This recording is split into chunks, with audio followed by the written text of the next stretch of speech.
Luke Ankeny, you're back. How are you, sir? I am back and I am good. Good, man.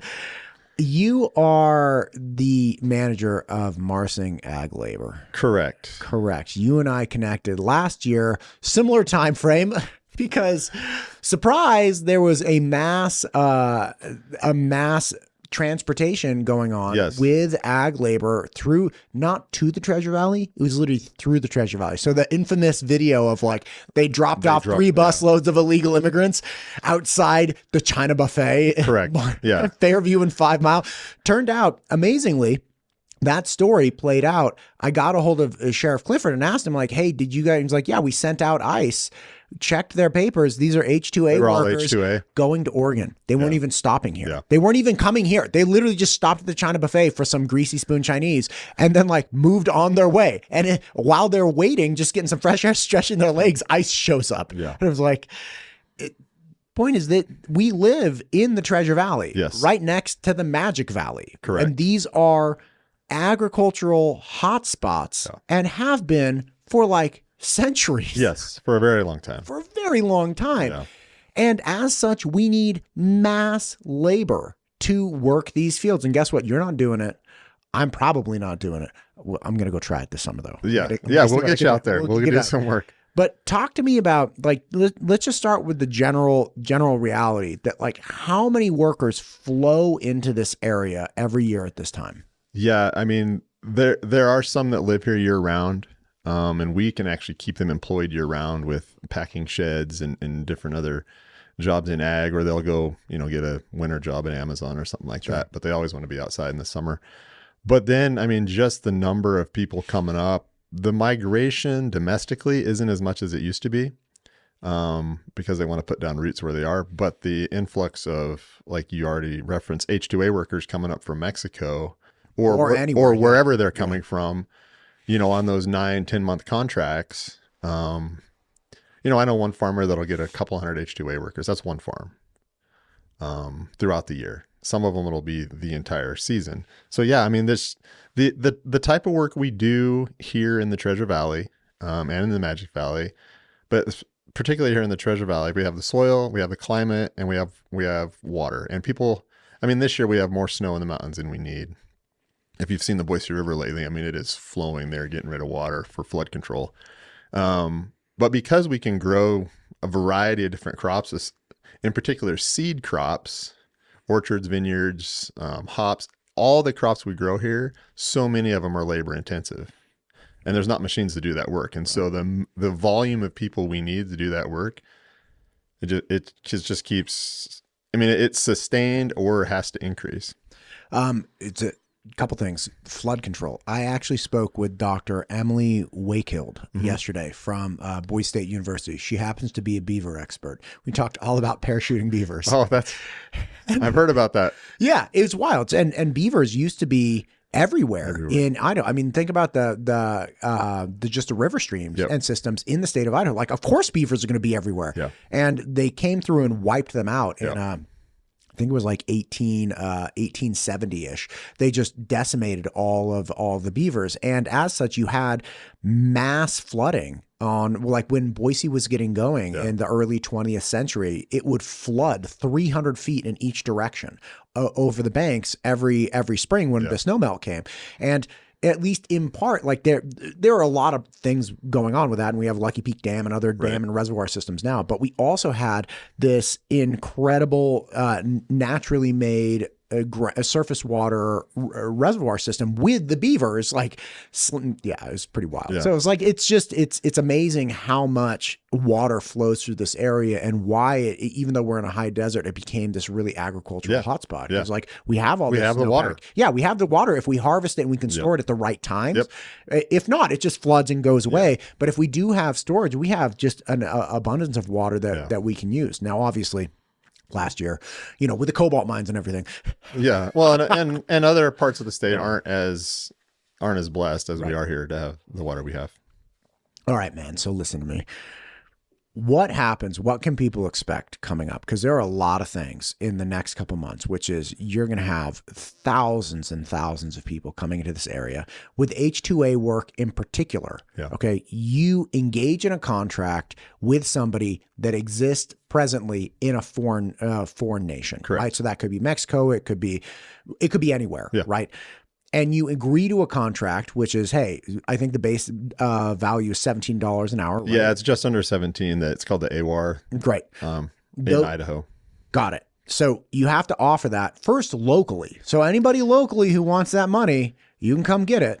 Yeah. So those H-2A contracts, when they're written, they have to advertise locally, and they have to hire anyone domestic that comes onto they have to. Yeah. Hire them if they accept the full length of the contract. They have to accept the contract and adhere to it. But yeah, so they offer it to domestic first or local people first. But the majority of those contracts are always fulfilled by people from other countries. Gotcha. So the H-2A, other countries, they advertise here locally. Anybody can take it or try it. And then they advertise internationally. Correct. Internationally, those people have to be transported. Part of the contract is transporting people from their country of origin to the location where the work is going to be done. Yeah, the farmer has to pay for the transportation. And then once they get here, the farmer has to house them, transport them. If they cannot provide a kitchen, then the farmer has to help provide food as well. I talked to some people this winter. They're pretty remote where their farms are. And so they have a commercial kitchen. And in that instance, they're able to deduct a little bit of money from each paycheck in order to help feed those employees. But otherwise. Oh, because they're providing the food. Yeah. Otherwise, if they have a kitchen, then, the H-2A workers provide their own food in that situation. But a lot of these farmers, I mean, if they're working late, they're going to go get them pizza anyway and pay for that. And that's not included. They're just doing that because they're nice. Gotcha. So again, we got to transport, you got to house them, right? You got to house them. And again, kitchen nuances and whatnot. Yeah.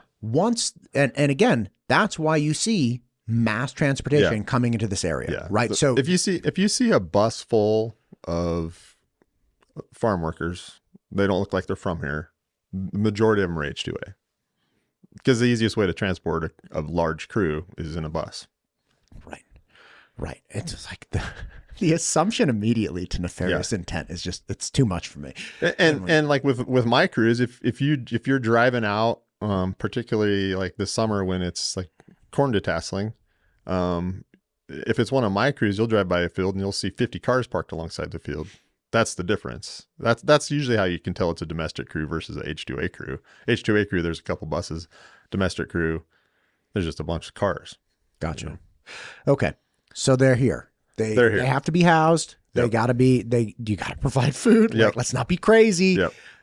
You also have transportation domestically throughout the season, because if they're staying here, they have to provide them with some manner of transportation to get to the store. They got to they offer entertainment. They got to take them into town. So you're going to baseball games. You're going to like Walmart. You're going to other places. So if you're shopping somewhere and you see a busload of, let's say, ag workers, pull up, it's like literally they're trying to come and do laundry and like buy food for themselves and do whatever. Yeah. It's just the easiest way to transport. If it's a smaller farmer that only, say they maybe have like 8 H-2A workers, most of those guys are getting the driver's license because legally they can do that under their H-2A visa.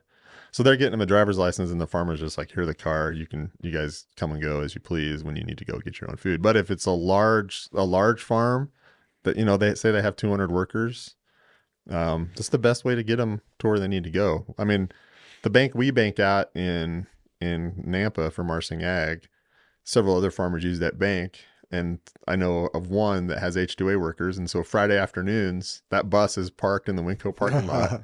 And there's a line out the door of all the guys in there cashing their checks. Gotcha. And again, this is all fundamentally part of what makes this economy go around. It's the reason why when you have economic downturns, Idaho fares a little bit better, because everybody needs food when times are good and times are bad. You know what apparently the best thing to have in the food industry world when times are bad is pizza. Because like when things are bad, everybody wants pizza. But when things are good, everybody also wants pizza. Pizza is like the ag industry. Everybody needs Everyone needs pizza. Yeah. Everybody needs pizza. Yep. Anyway, so but this is part of it. Like, this is where we live. Yeah. And people should not be shocked by it. Now, I'm sorry, what? Well, they shouldn't be shocked by it. And we live in an agriculture area. And granted, there's a lot of people that want to put houses on those fields. But I mean, that's a whole nother topic of urban growth here in a place that's so rich in ag. But the reality is being an ag state, which Idaho is, there are just certain realities that come around in the spring, into the summer, and definitely in the fall during harvest. Like, you have more people to do that work. There's machinery on the road, and people don't understand that. I mean, that's a whole nother topic, but just like, if you see a tractor on the road, don't be stupid. Don't try to pass it. It's going to go slow. Like, it just is. And it's legal for them to do that. Like, they can drive their tractor on the road to move it from field to field. Not against the law. I don't know when the guy that has the hayfield across from the village, I don't know when he gets his tractor there, but I saw him out there the other day corrugating the field to get ready to water. And there was probably someone behind him when he was transporting his tractor to that field that got irritated, even though he has the right to do that and we're an ag state. You saying the village in Meridian? Yeah. Oh my God. Yeah. There's a guy going down. Oh, he had to. I mean, he probably does it at night, but still, he had to get his tractor there somehow.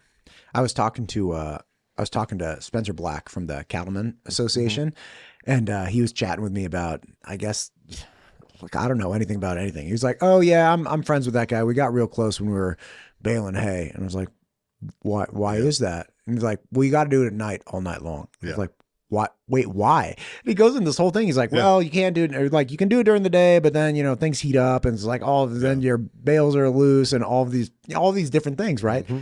And it's like, it's so funny to me when I hear little nuggets like that, where it's the reality of farming and the reality of agriculture. Or like, hey, get some 18-year-old dude, get him out there at 10 o'clock with his buddy, tell him to shut up and get in that thing and run that bad boy till 7 a.m. Yeah. And like, that's all they got to do. Stay awake. I don't care what you do. Yeah. Just keep going. I remember, I think it was like 30 years ago, and a new subdivision had gone in next to a hayfield, and the people that had lived in that subdivision were from out of state, weren't used to agriculture, and they were mad because the farmer was out there at 3 a.m. baling hay and making too much noise. And then I remember the article in the press. It was an article. An article. It was the news. It was 30 days. It was 30 years ago, so it was in the newspaper. An article in the Press Tribune was like, "Well, why can't they do it during the day when I'm not sleeping?" Like, it was all about their comfort, and it's like, well, look, there's just certain things in ag you have to do at certain times, and it's not going to change. I heard another reality of ag that I thought was wild. This one actually had to do with cattle, and it was, look, this mom gave birth to a calf in a stream, right? Like, calf drowned. All right, and they're like, "Damn it, man," because obviously the mom, she's ready to take care of this calf, and so they took the skin off the dead calf and put it on a different calf. Oh, so she would nurse that one. And I was like, wait, how do you mean? Like, how do you even go about that? He's like, well, you start like at the shoulder. He told you how to do it. Yeah. And that for like 2 weeks, I thought about that. Yeah. And he's like, listen, man, this is the way it goes. Yeah. He's like, we have one that had twins. Mom didn't have enough milk for the twins. This one does. Yep. This one's ready to go. And I was like, can't you just take the calf? She's like, listen, if you had a mom, like a human mom, that you just handed a baby to, is she going to start nursing that baby? No, like, the mom's got to be attached to it and care for it. Yeah. And she's like, so you take the hide off, put it on the other one, let them hang out for a day. Mom thinks, all right, cool, it smells like mine. And then like she lets it start nursing. That reality is just wild to me. Yeah. And you think, like, how much of that stuff in ag people just don't know what it takes. I mean, all of it, right? 99% of it. Like, people just don't know unless you grow up in it. And there's a lot. I mean, I grew up on a farm, and I grew up in ag, and those are my jobs in high school. And there's a lot I still don't know. I mean, I've been at Marsing Ag for the last 8 years, and I've learned so much more in the last 8 years, but there's still stuff I'm learning every day. And I didn't know. I was telling you that I hopefully will have a cow soon. Yes. Okay. And I was telling a friend this. I'm like, I'm going to get this cow named Bella. It's going to be a Highland cow. And Bella and I'm going to do content for like once a week. I do Bella's hair. like big 80s rock band hair, or like runway model hair, or like Sarah Jessica Parker hair, or whatever it is, right? It doesn't matter. And then I was telling somebody this, they're like, well, are you going to eat it? I was like, oh yeah. Every year. And I've been thinking about this a lot, because it's like, well, look, if I'm doing this with this cow genuinely and like treating this cow this way, I'll probably have some affection for this animal. You'll be attached. Yeah. But I was thinking about whether or not I've had the guts to like eat the burger or like eat the steak. And I actually think it'd be really important. I read an article years ago that has always stuck with me, that was about a shifting dynamic with aging relatives. And it was a perspective of, not quite a hospice center, but people who deal with people on the way out, terminal patients in hospital settings. And again, not hospice, but they say always what happens is, you have a relative who was kind of estranged, or like they got in a fight and didn't talk for 10 years. The people that are closest to the individual, understand what's going on, and they're there, and they're like, okay, like this is dad's time, and dad had a good life. And then the person, like a brother or an uncle or something, a sibling or an estranged child, like shows up out of nowhere, and they're like, okay, look, I'm here now. We're going to get this ironed out. And the hospital crew always knows when that person shows up, because they start saying like, no, at all costs, like pull out all the stops. And the people that are closest to this person are like, hey, we knew this was coming. Like, hang on a second. The article goes on to talk about that there is an aspect of being removed from our food system that has estranged us from the realities of life and death. And that we just collectively as a society no longer are capable of dealing with or accepting death or the life cycle, And so considering my, beloved relationship with my future cow Bella, I actually was thinking, it's like, I think it would actually be a very important thing for me and for my children to go through, because when I meet my end and when I'm there, I do not want my boys not being surprised that I came to an end. It's like death happens. Right. Yeah. Death happens. And it's not like, it is sad, but we had the good thing. Yeah. And this is the sad thing, but it's all part of the same thing. Yeah. And like, we need to get to the point where it's like, I love Bella. Like, this was the funniest video I made doing Bella's hair and curling irons. And that ribeye is really good too. But I like hamburger. I mean, and I grew up knowing that you got steers in the spring, you raised them all summer. And one of those was for us. The others went back to the auction and got sold, and they make a little bit of money, but that was the purpose of that animal. Did you grow up doing 4-H? Yeah, I grew up doing 4-H. So 4-H, well, I only did it 1 year because I realized I could just raise animals and sell them without having to do all the extra 4-H work. But how much money, if you don't mind me asking? Well, back then it was not like it is now. I mean, we'd be happy to make a few $100s, maybe good. 1,000. But now, I mean, these kids are making just thousands and thousands of dollars. Wait, back up. What are you talking about? Because everyone shows up at these livestock auctions, especially in the smaller counties. I mean, these kids are making, Grand Champion goat, making a few $1,000s at the sale. Grand Champion goat. Yeah. And it's what about a nice pig? Yeah. A nice pig, you'd get pretty good money on it. And I'm not an expert because I don't go to these auctions. I just read the report in the Hawaii Avalanche.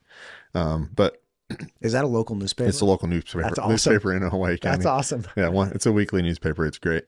But yeah, you just grow up with that reality. Like in 4-H, I'm raising this pig. I'm going to show it at the fair. It's going to get auctioned off, and then that pig is going. Whoever bought it Somebody's is getting processed. Yeah. And so it's sad.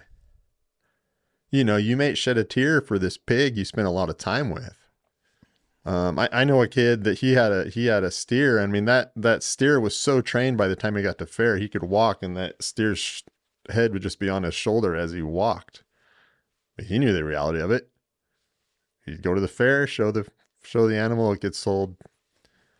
But yeah, I think you're right. You just learn more about the process of life when you're around it every day. It's how it works.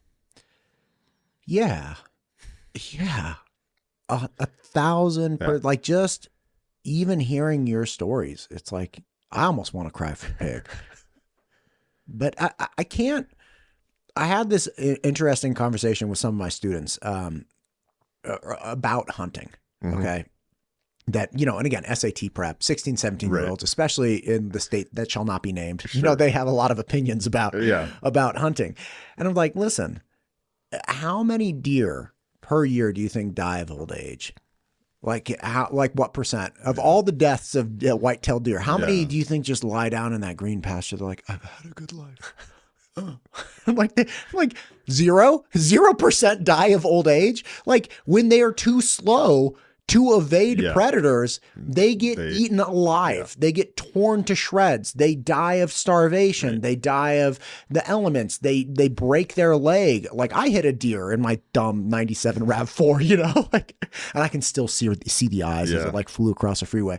You know, like that's the reality of life, you know, and death in the real world, right? Like in the wild. Yeah. And so having an animal like, you know, a cow or a pig or something that I treat well and is treated well, it's like, I'm going to eat bacon no matter what. Do you want the bacon to be coming from an animal that you know only had one bad day? Right. Like had all the great stuff. Had a great life.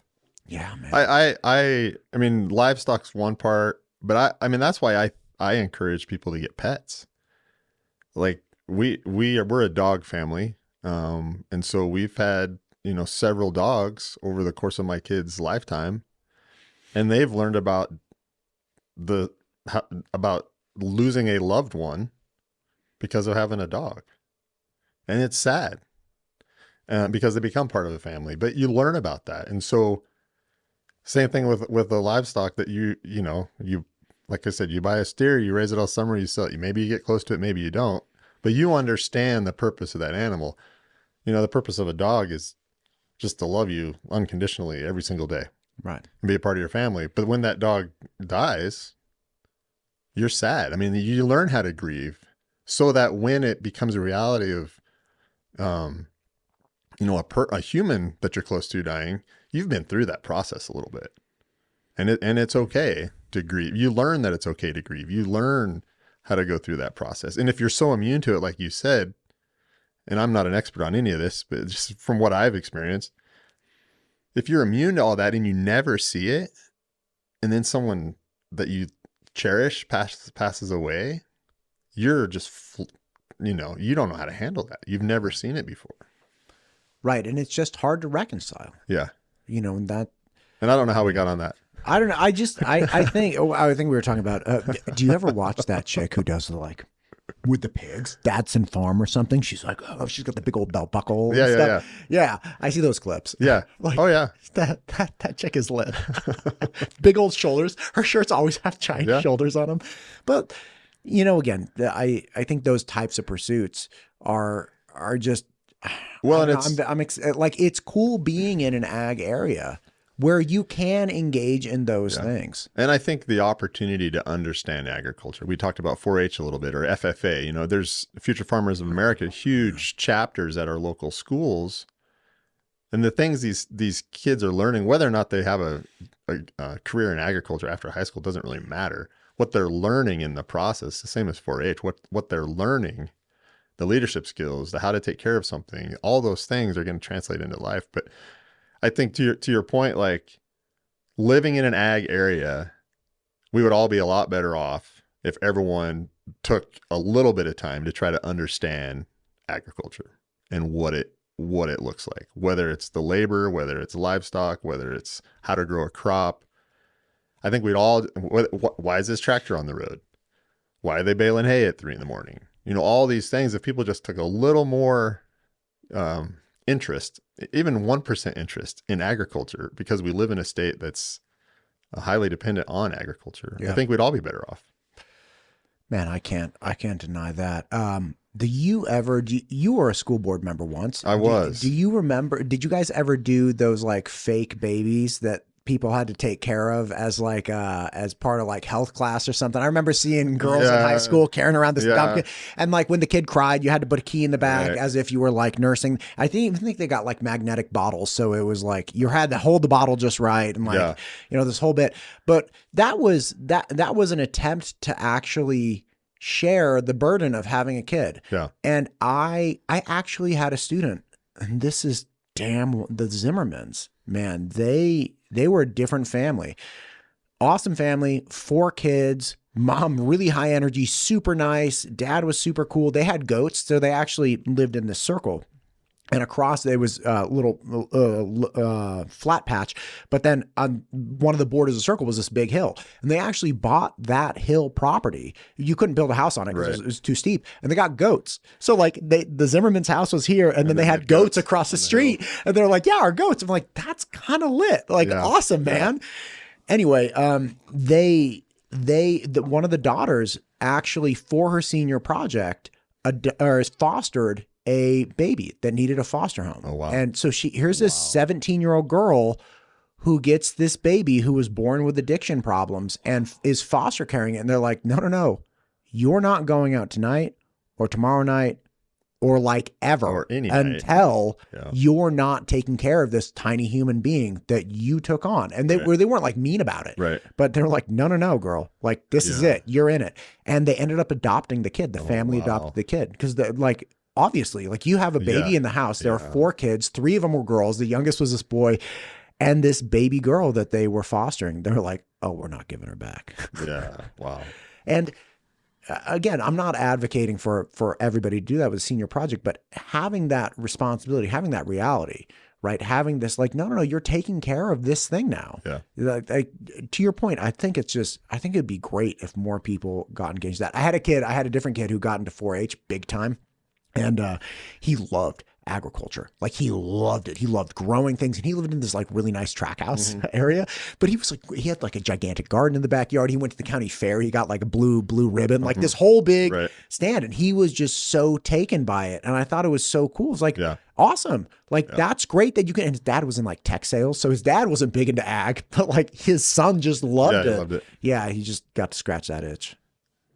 Yeah. And you know what? I think, because we have a Canyon County Fair and a Hawaii County Fair, those are the 2 I'm most familiar with. I mean, obviously, we have the Western Idaho State Fair, but we have an Ada County Fair, don't we? We have Ada County Fair. I feel like one of the commissioners invited me. Yeah, I think it's just the Western Idaho State Fair, but I might be wrong. I don't know. Man, Ada County, but come on now. You have, even just with that, you have opportunity. Take your kids, and especially Canyon County and Hawaii County that are heavy on the 4-H and the animals. Go take a look. Yeah. Go talk to the kids. They'll tell you everything you want to know about their project. And like, let me tell you about Bella. They'll tell you about, this is Bella the cow. We're going to do her hair later. We have a poster board with all the pictures of the different hairs. I'm such a loser. Oh my God. Can you imagine? I'm looking forward to this. Yeah, we're going to do it up. Let's get back to ag whenever we could. So we have this mass population up here. Now look, in recent times, like the articles and stories are everywhere. KTVB is doing them. Yeah. We have representatives that are full on getting terrorized by accusations of business and improprieties, of like employment improprieties, all of these things. This to me is so wild that it's like, wait, what are we doing? Like, what in the hell is happening here? Not only is it terrorizing for employers, it's terrorizing for workers. Yeah, the employees are scared. Employees are scared. Employers are scared because, let's be clear, employers, the farmer, the rancher, they do not have power of like citizenship verification. Correct. They do not have the, if I come to apply to a job with you as whatever, and I provide documentation, unless it looks ungodly, like it's like a crown, unless it looks something that level, you cannot question whether my documentation is correct or not. I could sue you. I could sue you till the cows come home. Be like, boom, he questioned my, authenticity. You as an employer, you do not have the capacity to do that. So employers are like, I have to take this or I can be sued. And now people are weaponizing our ag labor industry, taking all of this time and energy. And it's like, oh, man. Yeah. I mean, I think the reality is people need to take a step back and just catch their breath for a minute. Without getting into all of it, there's just a lot going on right now. But the reality hasn't changed. We need people. We're dependent on people to do agricultural work. From the vineyard to the dairy and everything in between, we are dependent on a labor force that will do the work that most people that look like me do not want to do. And that's just the reality we live in. And this has been created over the last however many years the United States has been in existence, and we've been dependent upon agriculture, and we wanted to produce food. So yeah, and I can't tell someone no. But if my 19-year-old wanted to go to a over 21 club and he produced a fake ID, he'd be shown the door pretty quick. But essentially that's what we've been tasked with. Like, you're a bouncer at a nightclub. If it looks real, you take it. And so we employ people. And I'm not here to say what percentage is what. It doesn't really matter to me at this point in time, because we've created an environment where we are relying upon a workforce to do the work that like I already said, to get done. That has to get done, and a lot of people don't want to do. And a lot of what we grow here in this state is very labor dependent. So, we do work for orchards and vineyards. So all that's, there's not a lot of machine work that can be done in those, particularly like pruning a tree. We've been pruning fruit trees all winter long, and that's all hand labor. You have your pruners, and you go through and you trim these trees back so they produce better fruit the next year, right? So that's all labor intensive, and it's winter time. It's cold. Right now, is one of the things we're doing is helping farmers plant their seed carrots. As I was explaining to you, seed carrots, the carrots are grown in a warmer climate. They pick them as full on carrots and they bring them up here, and then they plant them. And so they grow into seed so that we can harvest the seed and have more carrot seed. Because, and again, just the life cycle of that carrot. So you grow a carrot down in like SoCal or Mexico. Correct. Or something like that. They harvest that carrot. The carrot's gets 8 inches long. Normal size. Yeah. They store it somehow. Refrigerate it, store it, haul it up here. And then they're popping that in the ground. And there are machines that are on the back of a tractor and has kind of a wheel, and then there's seats for like 5 or 6 people, and they can put the carrot into that wheel, and then it plants it into the ground. But a lot of farmers don't have the extra cash to get that machine. So they just employ us, and we'll send 80 people out to a field, and you got a trailer going through the field really slow, piled full of carrots, and a couple guys on there with loading buckets, and everyone else coming up with their bucket, and they take it back to their row, and then they're just on their hands and knees going down a field just planting carrots. That's what they do. And then they go to the next field. That's every day for 2 or 3 weeks during this planting season before they move on to the next crop. But it's stuff like that people, I just don't think people understand what goes into it. Harvesting. Well, we were talking earlier about detasseling corn, right? Yeah.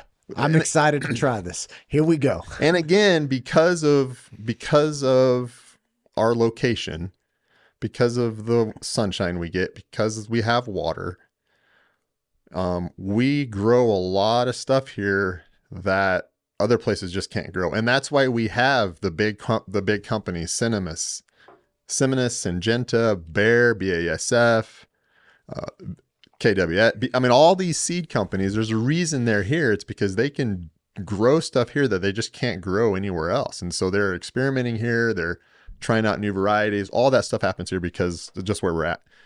But like detasseling corn, we grow a lot of seed corn. And so, that process, you have the bull rows, which keep the tassels, and then the cow rows, which you have to take the tassels off so that the bull rows can pollinate. 4 to 1, right? 4 to 1. There you go. Yep.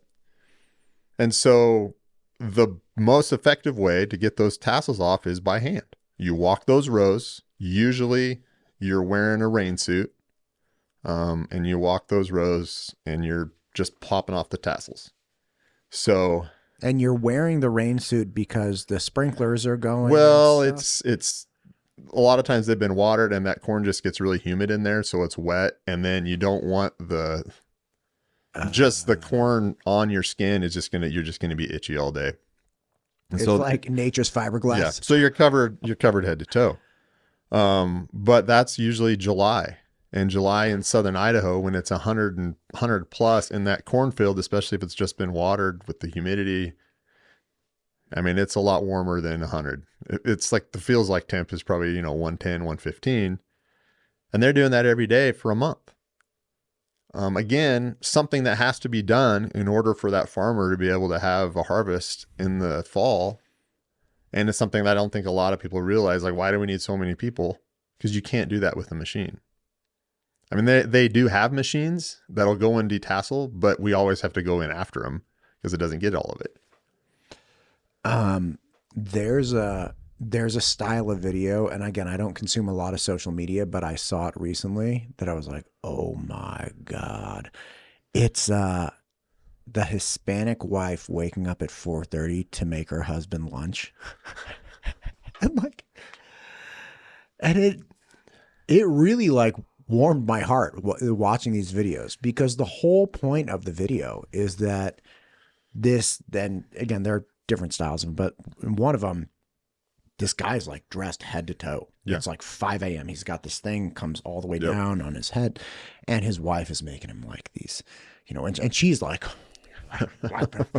she's making him like enchiladas, chopping them, and she fills this backpack full of like food, Tupperwares, yogurt, chicken, like all of these different things, and she like goes up and like gives it to him, and like gives him a kiss and like says a prayer, and it's like this, like very, very like caring for each other moment, which is why I was like, wow, this is really interesting. Like, how did this take off? Why did this take off? Because it's not just about the food. It's about like the effort that this person at 4, like she goes out, some of them, she goes out and like starts his car. It's all dark, gets it going. And she's preparing him for this day. And you don't know what the guy's going to do. But like in one of them, again, he's like head to toe, all these things. And you just realize like, wow, dude, they're in it together. Like this guy's about to go out and get obliterated. And she's trying to like supply him with everything he needs so he can come home. And he's going to be okay. And he's going to do that day in and day every out. day. And man, that was like touching to me. I was like, it's a lot. Like that's a lot. The other piece that's fascinating to me and something I've didn't think about, but I've seen a lot, is how much community develops between those people while they're out there working. And it becomes so much a part of not just their work life, but their social life. That's why a lot of them, when they get older, they don't want to quit. They don't want to retire. They don't want to stop, because they're out there with their friends every day, and they've just been through it together for so long. But while you're detasseling corn, you and I might be walking 2 rows. I got 2 rows, you got 2 rows, and we can have that conversation while we're walking.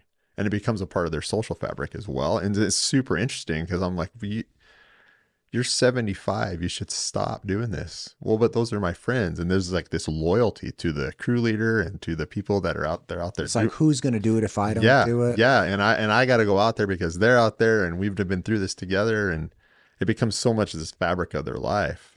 And that's just a really neat aspect that I wasn't prepared for, but I've seen it play out. Yeah. Man, what do you think their thermoregulation systems are?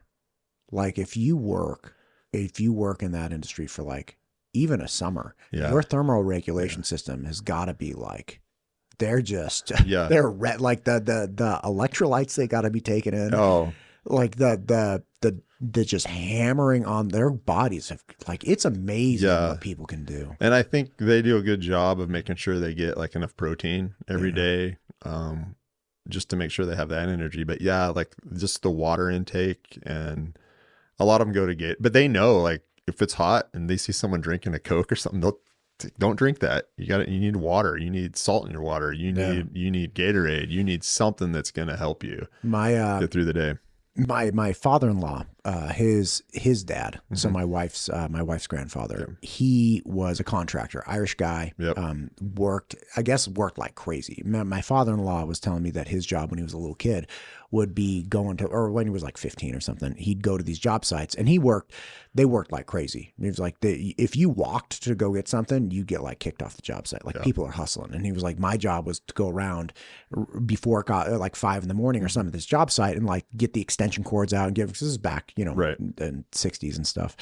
And they said that they would be, on hot days, they would just drop these like horse pills of salt. And they knew there was like, it's gonna be coming down, man. And they didn't care. It's just like, they were able to put up a house that you could still drive by. It still exists. They put up from dirt to framed out and ready for rock guys in a week. Wow. Right. So it's this crew of people just burning through like just going for it. And same thing. This guy killed himself and they had to take care of themselves because there's no way they could like survive the day or survive the week if they were doing dumb things like drinking Coke. Yeah. And I think too, the other piece is, no one ever tells them thank you, like for doing their job. Like I think some of the farmers do, but it gets overlooked. Like there's just not a lot of gratitude like towards the work they're doing. Like they know they're getting their paycheck, but how often does someone tell them good job? Or like I'll load up coolers in the back of my truck in the summer and I'll drive around the fields and give that out. And like, they're just so appreciative of that. Like, oh, someone appreciates what I'm doing. Like here's some water, here's some Gatorade and but just like every day they're out there doing this work.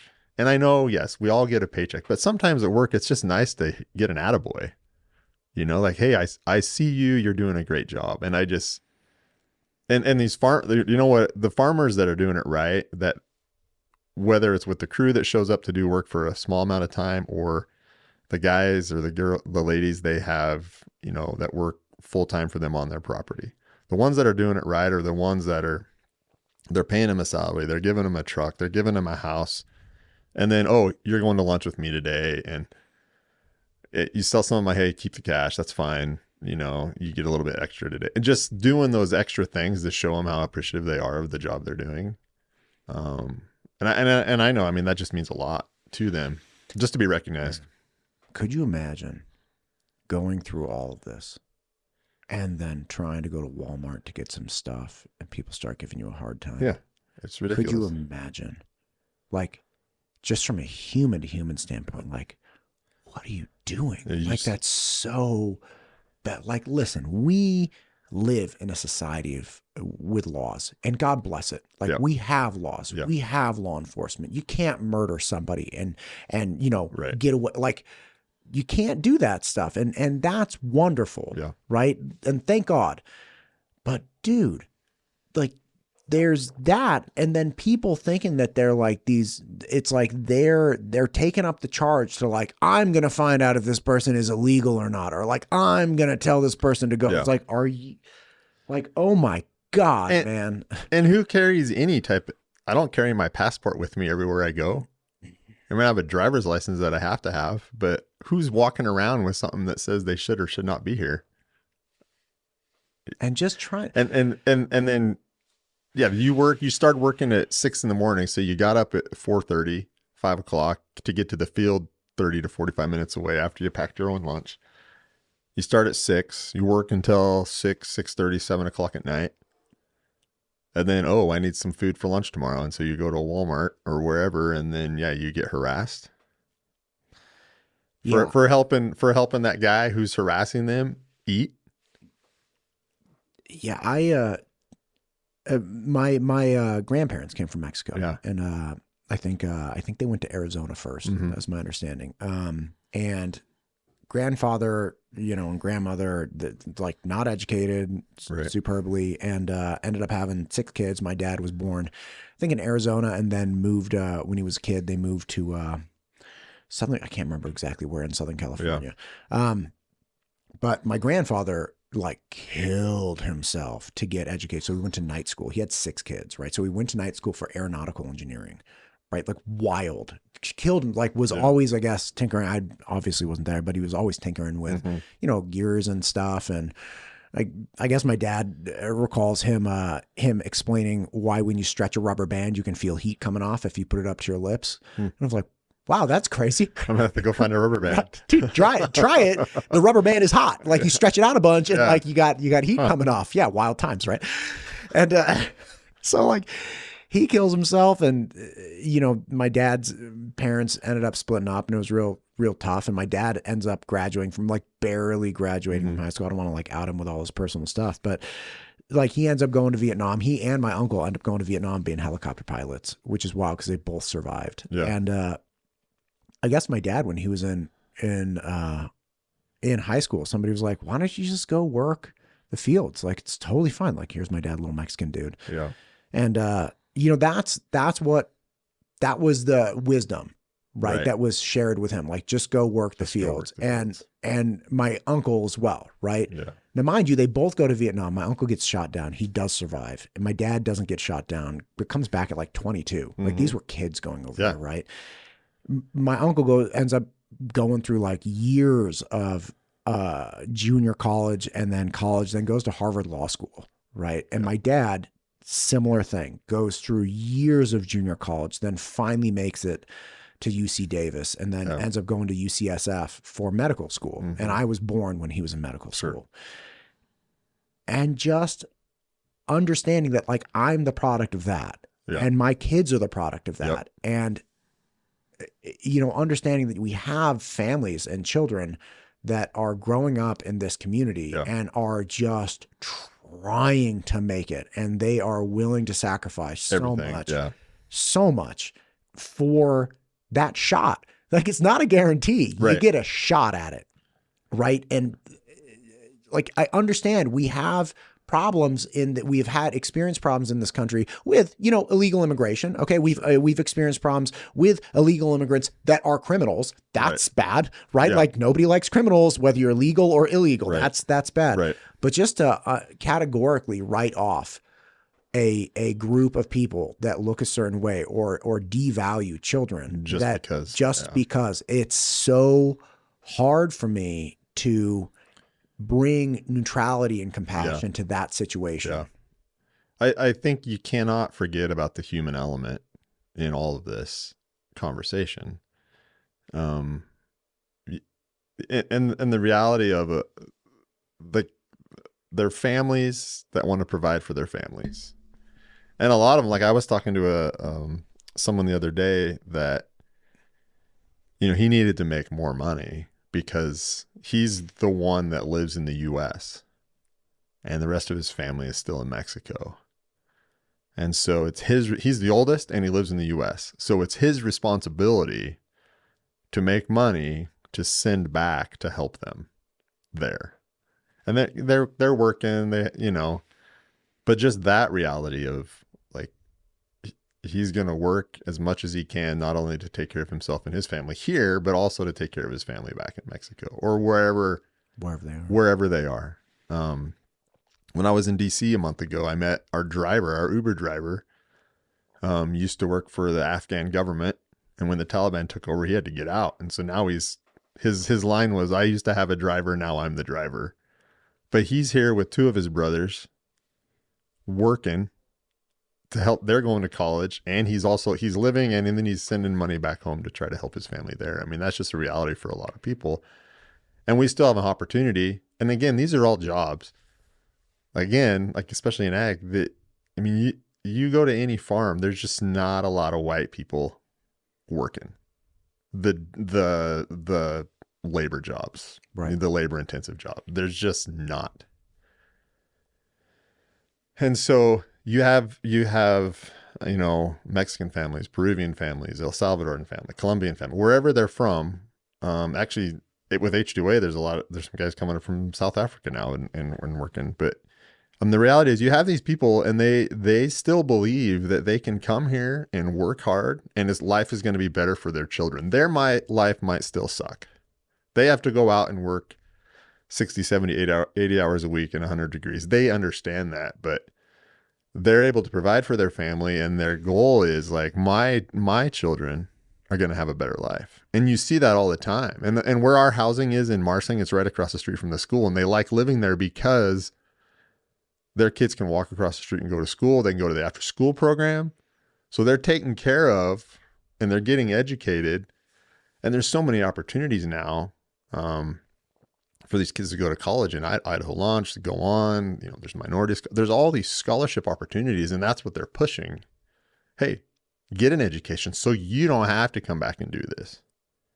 So you don't have to. So working in the field isn't your only opportunity in life. You know, they want them to know, like, there's this other stuff out there for you.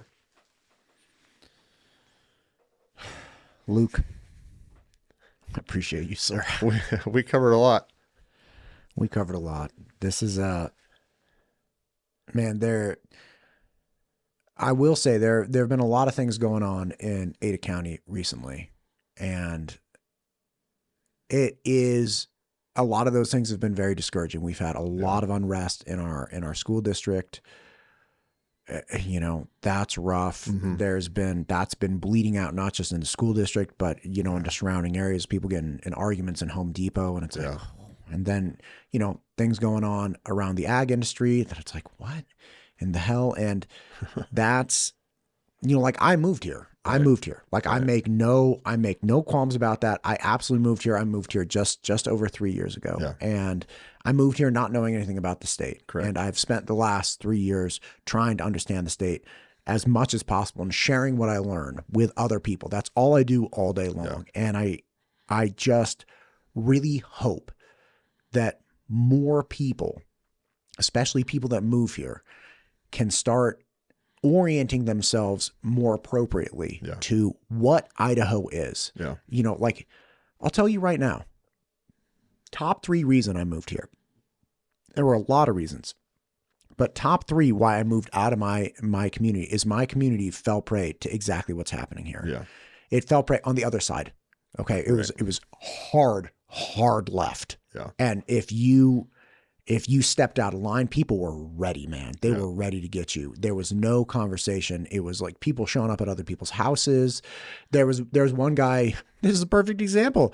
This guy, Ben, dear God, but I find out Ben gets older because I was engaged in school and stuff. And Ben reaches out to me. He's like, listen, man, here's the deal. I was the only one willing to stand up. And like, I had a very low level podcast there, but that's where I started podcasting. I remember this guy reached out to me and he's like, listen, I want to help. I do. Here's the problem. I literally showed up at a school board meeting and gave a 2.5-minute testimony. It wasn't inflammatory. It wasn't crazy. It was just like, hey, I don't agree with these policies, or I don't agree with this thing. Right. Nothing crazy, right? Didn't make the news, nothing. Yeah. People watching that went after his business. He was a financial advisor. They found out who his clients were, and they called his clients and tried to get his clients to drop him, blacklist them, scare them into all of these things. And it was only because Ben had been at it like 15 years that his clients got a hold of him. They're like, hey, Ben, look, I don't know what's going on in your personal life, but like, this person called me. He was like, oh my God. They went after his life because they disagreed with a 2.5-minute commentary at a school board meeting. I was like, this community is over. Like, it's over here. These people are crazy, right? I see those things percolating in this community, and it is really, really upsetting to see. And again, I'm not somebody who's going to go after somebody and like scream and yell back, all these things. I just hope that collectively our community can reorient itself and be like, hey, man, we can't be about this. Like, we know, especially if you came from California, man, you know where the buck stops. You know how crazy it got there. You know how terrible it got there. You have no excuse to participate and engage in that style of behavior. Even if you feel like righteous and you feel validated and you're like, I'm going to save Idaho. Stop it. Like, you're not saving Idaho. You're not saving Idaho by fighting with somebody in Home Depot. You're not saving with Idaho by fighting somebody in an elementary school parking lot. You're not saving Idaho. Saving Idaho is reaching your hand out and shaking somebody's hand and meeting them where they are, understanding your neighbor, and then letting your neighbor do their thing. That's what Idaho is. Well, and people that even think that Idaho needs to be saved. I mean, Idaho is fine. I mean, God bless you. That's the reality. It's so true. Listen, what's wrong with this place?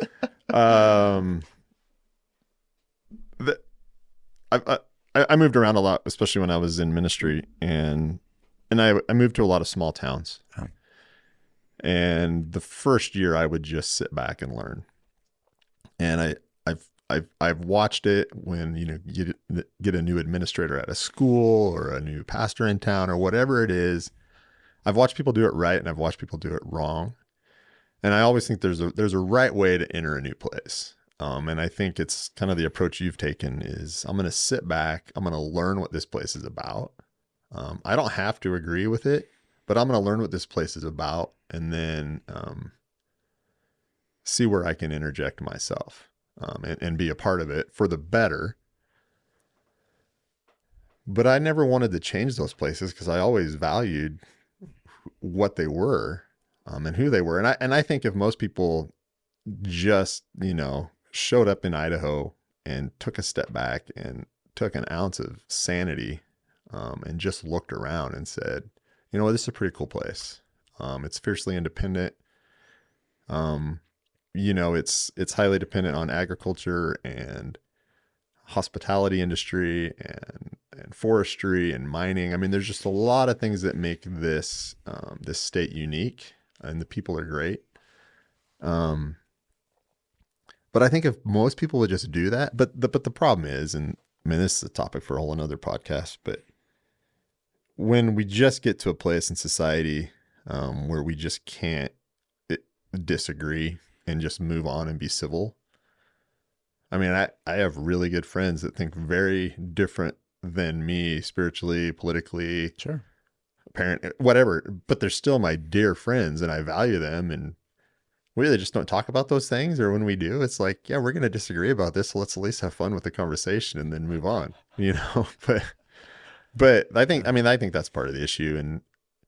And the whole, the internet's ruined all of us. We all think if we have a keyboard and we're hidden and we can just write whatever we want. And then that starts to carry over in the rest of our lives. And it's like, no, you can't do that. Can't do that. Yeah.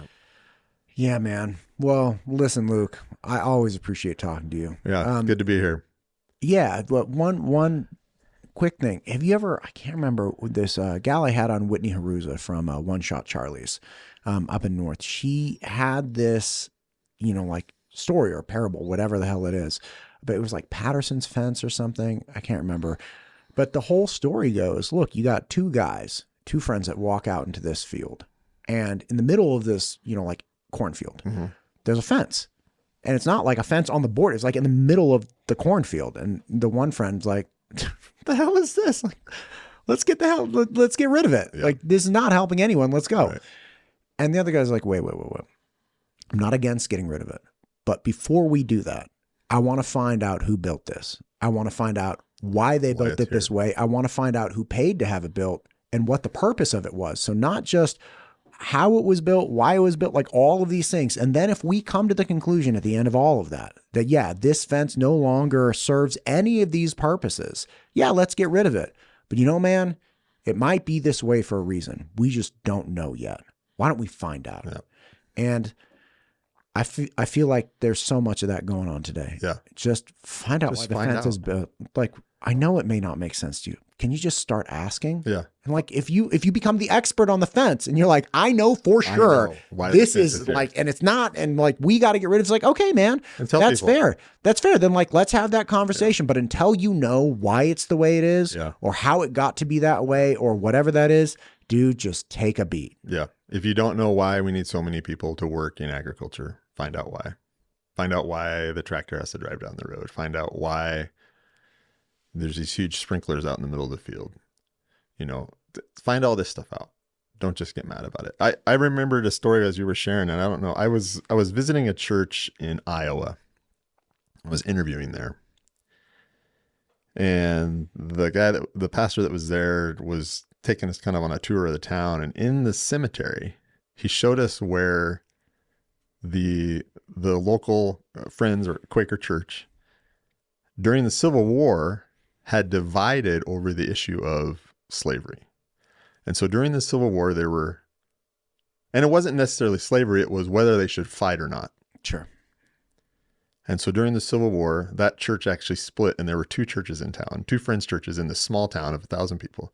And in the cemetery, there was a divide of where the people that thought they should fight were buried, and the people that, but then after the war was over, they came back together. And I always thought that was so funny. Like, we get split on these things sometimes for a season, and a lot of times just we come back together, and you realize like it's just not that important. But I just always was struck by, like, in this small town, you know, this group of people with the same faith, belief in the same God, disagreed on one thing. And instead of being like, you know what, if you want to go fight, you can go fight. The rest of us are going to stay here. They split. Some people went and fought some, but then as soon as the war was over, they come back together. And I just always thought that was so interesting. And you look at like some of the things that divide us today, they seem so just trivial. And like, back to your point, like, so much of it is just like a lack of understanding and the inability to have that conversation and say, well, let's find out why the fence is there. Let's find out why there's a bus full of people at the China buffet. Right. Let's find out why the tractor's in the field at 3 a.m. Let's find out why this dairy has lights on 24 hours a day. Why they're running the hay baler. At right. 3 a.m. Why are they doing that? Why are these guys out pruning trees in the middle of winter? And everyone that wants to drink their nice bottle of Idaho wine, learn the work that goes into it to make that bottle of wine. I mean, I think they're simple questions, and there's a lot of people out there that are more than happy to explain that stuff. Well, again, sir, thank you for coming in. Thanks for explaining what you do. And yep, I look forward to go out and we'll get you out there and do some corn. Yep. Tasseling, not tasseling. Detasseling. Detasseling. Yes. Yep. God, I'm such an idiot. Thanks, Luke. I appreciate you. Good to be here.